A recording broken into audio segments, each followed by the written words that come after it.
It's hip hop and R&B on 103.5 The Beat. And listen, man, I got the honor, the pleasure of having my brother, the greatest, the number one, the king of comedy. I know I'm supposed to say Caribbean, but you know what I'm saying? Nah, we bigger than that. All right. We bigger than that. Major hype in the building. You know what I mean? We not bigger than the culture, but we bigger than that title. I tell you that much. That's what's up, man. How you doing, brother? All is blessed, brother. I can't complain, man. Yes, How you been? Can't complain either, man. Any day above ground is a great one for me. Yeah, man. I mean, so many blessings has happened. You know, I'm doing so much. So, my wife just had my son. Congratulations, brother. Yeah, he's a day and a half old right now. Wow, congratulations. You know what I'm saying? So, congratulations. You know, yeah. That's a blessing, Absolutely. man. So, welcome to this cruel world, Nasir.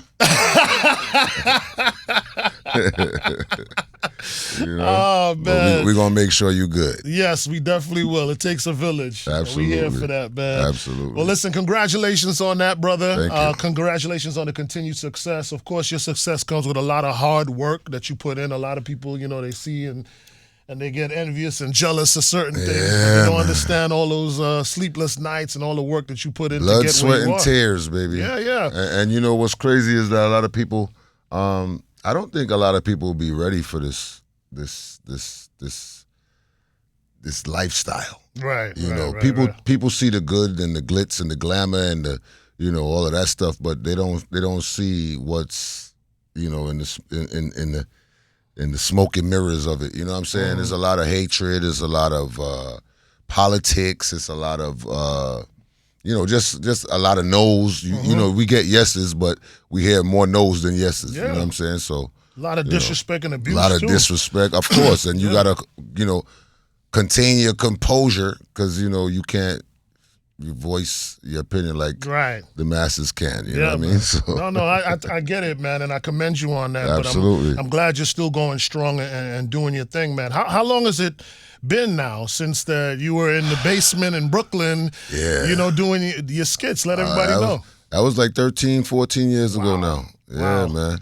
Wow. Going into 13 years. Yeah, you know the toughest part I thought for you would be that transition for you to say, hey, listen, that's that. You know what I'm saying? We're going to do that. Yeah. But when I come out and do a comedy show, this is this. And I actually was able to watch you go through that transition. Because at first, you were doing the characters, and I was like, gosh, that's a lot. That should be a whole production. Yeah. And I don't even think promoters could afford that. Exactly. You know what I'm saying? And I started to realize that. I was like, hold on, I'm giving y'all too much right now. Like, what's going on?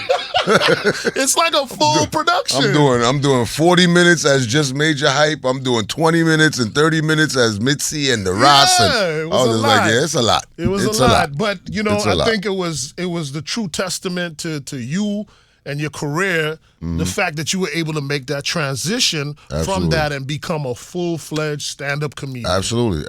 I mean, the transition is one of, you know, the hardest things that you could do. As everybody sees, and I see it all the time. Like I see like some of these dudes that got crazy numbers on social media. I be seeing videos of them doing stand up. Oh, ain't nobody laughing. Oh, they giving it to him. They letting him have it. Oh, he's not as funny. And I'm just blessed enough to know that. I mean, you know, I don't know what, you know, the circumstances are for them, but I know I really love my craft. I really love what I do.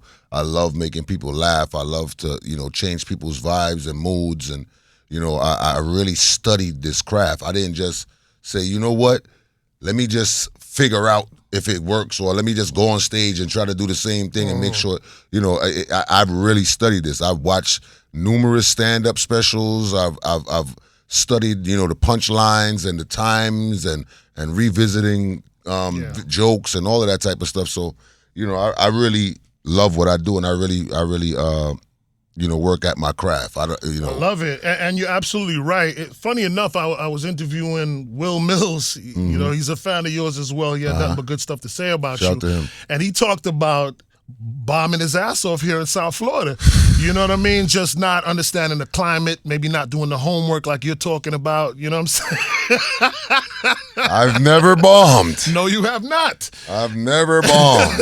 No, you have not. I go into a room. I mean, maybe it happens to people who, they're on a platform that they're not the main attraction. Right. But I go into every show and every room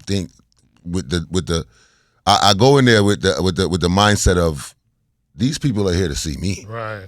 You know what I'm saying? Right. I'm gonna do what I need to do, but they're here to see me. Right. You know what I mean? And I'll go up there with my confidence, and I go up there with my faith, and God always favors me on stage. So but it's just still love having something a good time. special that you do, and I'm gonna explain why, right?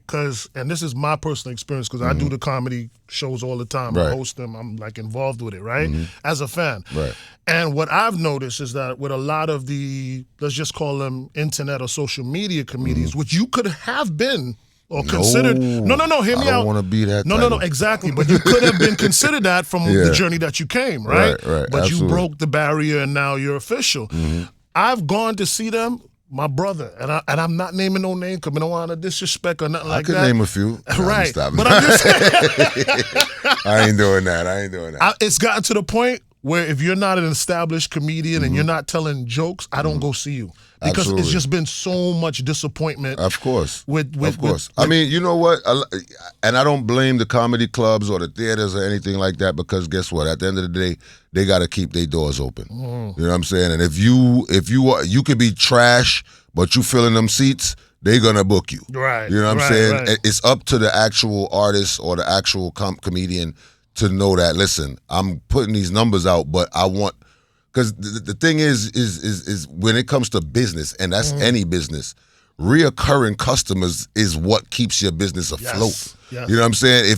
If you're trash and you always got to keep on looking for new customers and new patrons, then eventually it's gonna fade. Yeah. You know what I mean? And that's what happened to a lot of these people that do business out here. They fade because the people who went to the first show was like, yeah, it was all right. Right. But when you come to a major hype show, it's like, yo, y'all need to go see Homeboy. Yo, I'm going back to his show next time. You know what I'm saying? So once you have reoccurring people that's gonna support you, then you always gonna win. You know what I mean? And that's why I take my craft so seriously. You know what I'm talking saying? about winning, selling out your comedy show before the week starts, I would say is high level winning. Shout out to everybody in Lauderhill. We are officially here in Florida right now. We getting ready for the show that's sold out already. Mad people was in my DMs. I apologize for your negligence. They were in mine too. You saw that posted, right? I apologize for you thinking that you was going to be able to get tickets on Friday. I'm sorry for you, okay? You know what I'm saying? But the show has been sold out since last week, and it's crazy because the theater actually held certain tickets. They hold tickets for like their delegates or whatever. And they actually released those, which was like 16 to 18 tickets left. And they was like, yeah, we got some more last minute tickets. And those went like, woof, like that. So even the people that I felt like, I'm going to help them get tickets, or I'm going to help them out and put them on my list, because the place is sold out to capacity. So that's a blessing. Big up everybody in South Florida. You know what it is. Every time I come over here, we're going to have a good time and enjoy ourselves. All right. You know what I mean? And now we know for next time. Yeah, better. That part. Yeah, y'all better. We're going to stick a quick pin. Don't go anywhere. You might have to put in a song for me. All right. You have the power? I don't even want to talk about that. I'm just going to grab what's here. All right. The power could be either I Love Her. I just put Kaylani in. Okay, that'll work. Give me 1 minute, Major. Yeah. Because the other part of the interview is going to be